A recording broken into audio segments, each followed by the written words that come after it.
So if you have ever managed anyone apart from yourself, you know that end of the year can be really messy. And as a manager for almost a decade, I'm extremely careful with how I close the year. I have my plan, I have my system that helps me log off with a calm mind and also properly enjoy the break. And the first thing that I always do is I clean up everything I can possibly clean up that carries over to the next year. The thing is, this time period in between years sometimes feels almost unnecessarily chaotic. And I think the reason for that is during the year, we usually add a lot of things. We add new processes, new communication channels, new documents, new dashboards. We add a lot of stuff, and we don't have this regular habit of cutting stuff off. That's why I use end of the year to do a bit of a mental audit of my working flow, which includes the audit of my meetings, which I need to stay and which needs to go, the channels, Teams channels, Slack channels, whatever you use, documents, dashboards, some of my working habits that I adopted this year, and I'm kind of taking a step back and thinking, did it even serve me this year?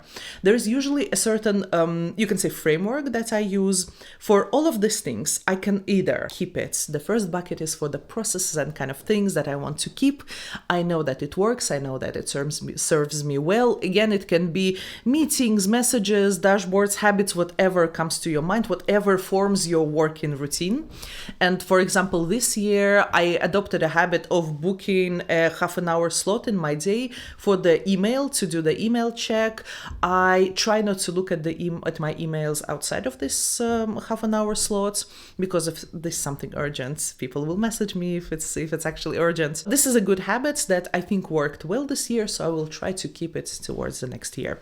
This is the first one. The second bucket is fix it. It's something that kind of works, but not exactly, and the intention is good, so maybe you can fix it a bit. It can be the process or like the format of how you do a certain meeting that should be a bit adjusted. So end of the year is a good time for you to take a step back and think, okay, what would make it even better? The third part is to, what do they say, dump it, cut it off, basically remove it for something that does not serve you anymore. And it's okay to do that. And the last one is delegate. The thing is, managers, we really like to control things.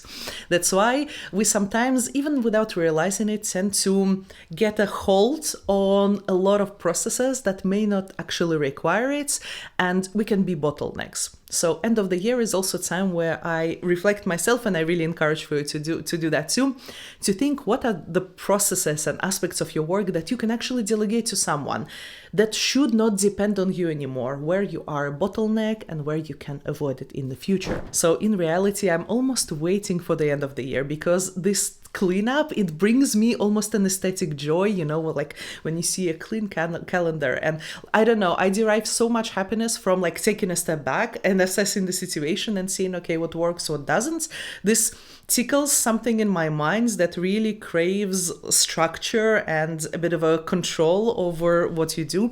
So I really do like that. But of course, the main purpose of it is not the aesthetics. And the purpose of it is it reduces your mental load. It cleans up your mental space for you to do something that is actually worth your time, energy, and your mental space next year. Management, like leadership job, requires a lot of planning. And we often get almost like a planning fatigue. And it's because there are so much stuff happening around us, and there is always a lot of people who add on top of the things, but there is no one but us who can arrange it, prioritize it, cut things off. No one usually cuts things off from our agenda. Usually people only add, which is why it is extremely important, because otherwise you risk starting a new year already with the planning fatigue, because there is like so much to do and like you cannot even comprehend it. So dedicated time at the end of the year to do the audit and cleanup of everything that forms your working flow in a wider sense. Another thing that I do before the year ends is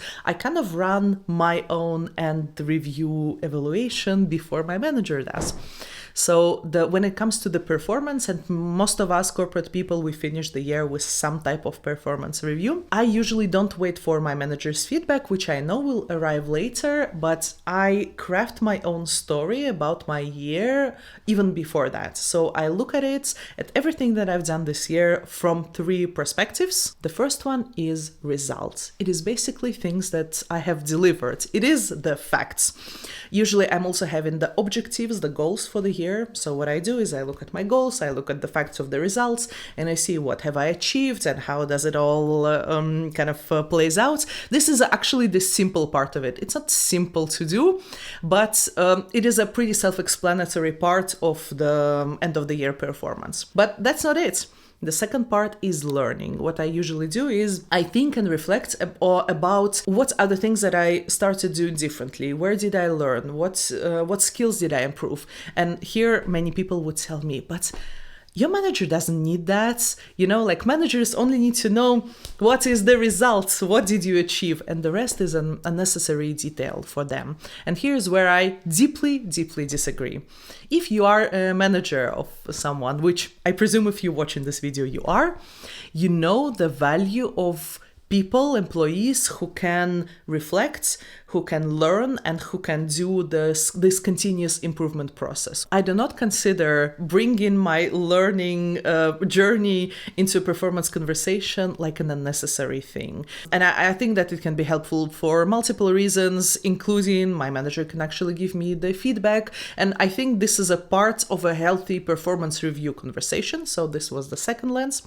And the third one is impact. What we do, our results, is different from our impact, which means what changed because we did something. People in managerial positions, on leadership positions, what we do create waves in organizations. So it's a bit naive to only look at what you've done without considering all of the impacts that it created. And I also don't think that it gives justice to your performance. So the giving justice to your performance is to talk about both. I did this, and this is the effect that it had in a company. It can be how what I've done affected the company level KPIs or other metrics. So it's usually also some types of facts, but not in terms of what I've done, but in terms of what it affected. And I also understand that sometimes it is not easy to talk about the impact because sometimes we did a lot of stuff. We were really busy. We had an incredibly busy year, but the impact of that was actually not that big.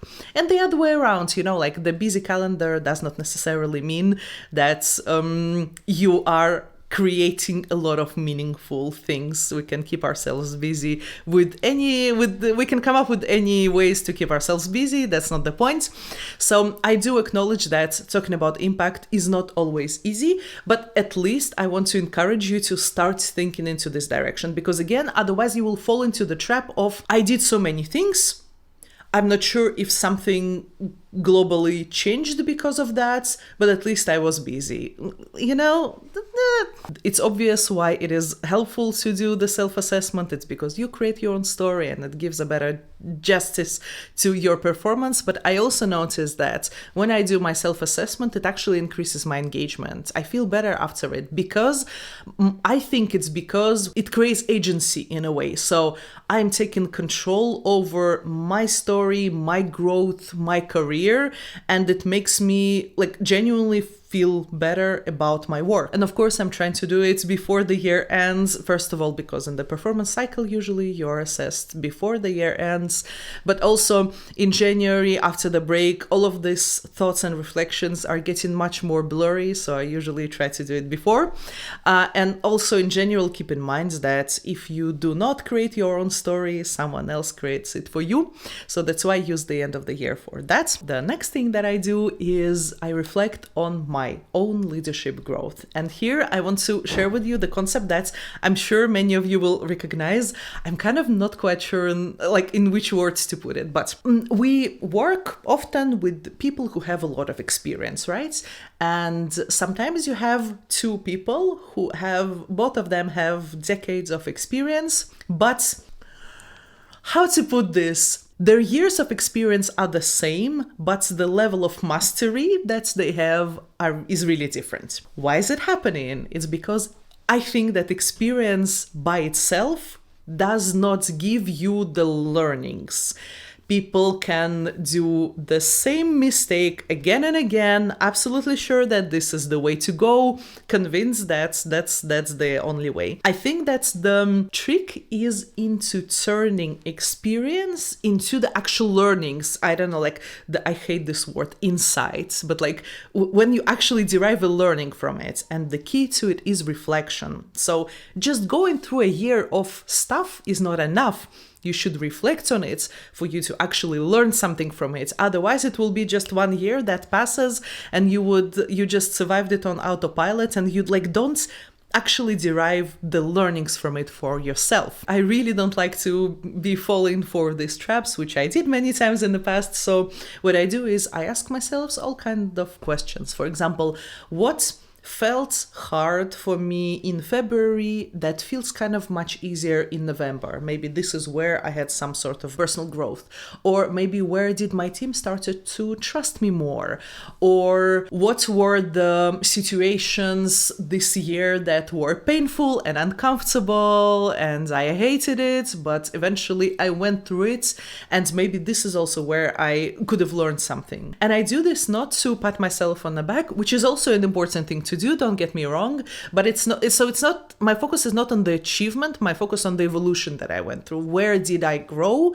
and how did it go, basically? And I know that if I pause and reflect, I will actually grow faster than versus I would just gain the experience and hope that I will automatically grow from it. So mental idea is I focus less on the achievements, let's say. This I've done in the performance part. That's leadership growth is a separate one.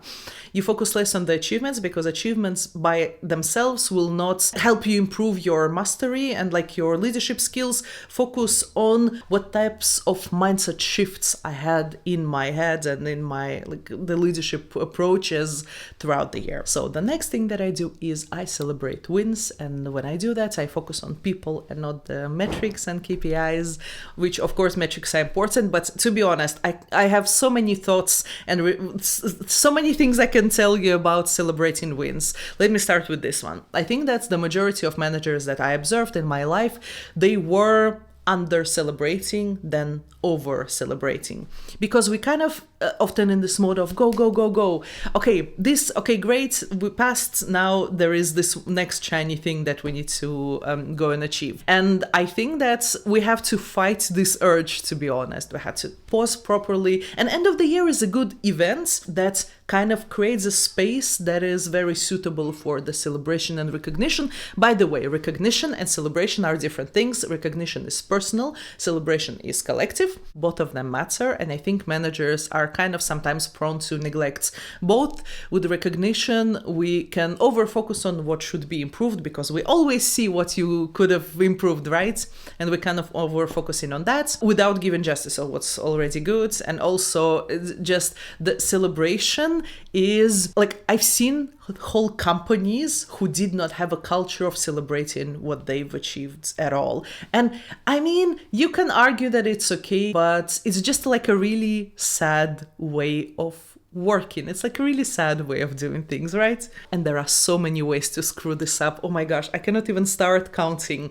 Let's start from this. So there are managers who are doing this corporate BS celebration. They say from the stage that we achieved this KPI and this KPI, and no one is capable of even making sense of it because this is so far away from their job that it's not meaningful. It doesn't make any sense. Or sometimes, managers are saying, oh, we closed this year so good, we've changed this process. Oh, come on, we all know that you changed this process, you didn't do it well, the whole team suffered and we survived through that, and now you're telling us that this is an achievement, right? So there are a lot of ways that you can screw this up. My point is the celebration should be meaningful for the team, and it should be actual thought through acknowledgement of what they did, their results, what they put an effort into, and not. The rule is abstract, not tangible, not meaningful attempts to celebrate can actually backlash you and can create even the negativity towards you instead of the positive effects. So just like keep your head clean, and if you want to do it right. Because if you actually acknowledge people's effort, energy, creativity, resilience, by the way, not only the output, but all of those qualities as well that they showed along the way, the team will be more engaged and motivated. You're creating the moments that makes them, like being proud of being a part of the team. It makes job more enjoyable. After I've done all of this, I'm preparing to actually switch off. And it requires a preparation and some energy and effort, because I need to close all of the open loops. I need to set my boundaries and allow others to do the same.